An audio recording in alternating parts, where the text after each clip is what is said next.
একজন দুইজন না, পুরো গ্রাম জামাতে ঘুম। পুরো গ্রাম জামাতের সাথে ঘুম। তো যে লোকটা 8টার দিকে ঘুমালো, উঠবে কখন বলেন? রাত 3টার পর ওর ঘুম আসবে? আর হ্যাঁ, ঘুমেরও তো একটা লজ্জা শরমের ব্যাপার আছে। আর কত থাকবে এখানে? কি বলেন? আপনি তো ঘুমাতে যান রাত 2টায়।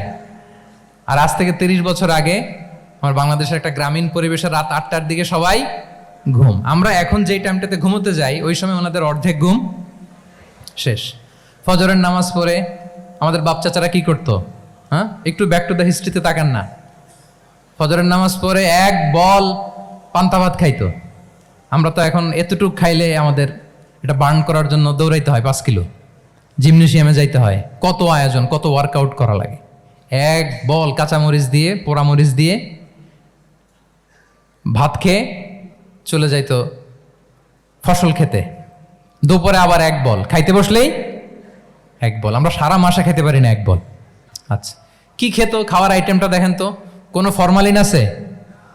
কথা বলেন। কোনো মেডিসিন ছিল না, একেবারে ফ্রেশ, হ্যাঁ, পিওর অর্গানিক। নিজেদের মাঠ থেকে আনা যে ধান, ঢেকি ছাটার ধান দিয়ে ভাত খেত। বাড়ির পুকুরের মাছ, কোনো ফরমালিন নাই।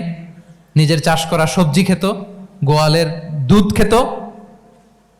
আমরা অনেকে মনে করি যে আমাদের এই যে সায়েন্স অ্যান্ড টেকনোলজিক্যাল অ্যাডভান্সমেন্টের যুগে আমরা বোধহয় খুব সুখে আছি। আমাদের দাদা পরদাদারা বোধহয় এত সুখ করে যায় নাই। ওনারা যে সুখ করে গেছে তা আমরা চোখেও দেখি নাই।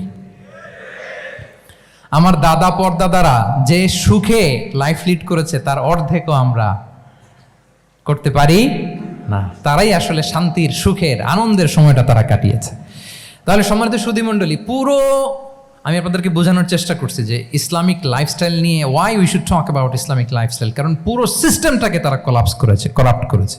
ওদের ফুড হ্যাবিট, ওদের লাইফস্টাইল, ওদের স্লিপিং স্টাইল সব চেঞ্জ করেছে। তো এই জন্য আল্লাহর দেয়া ফিতরাতকে যেন আমরা প্রিজার্ভ করি, আমরা সচেতন হই। এখনই যদি সচেতন না হই, ডিজাস্টার আমাদের জন্য অপেক্ষা করছে। Just wait and C.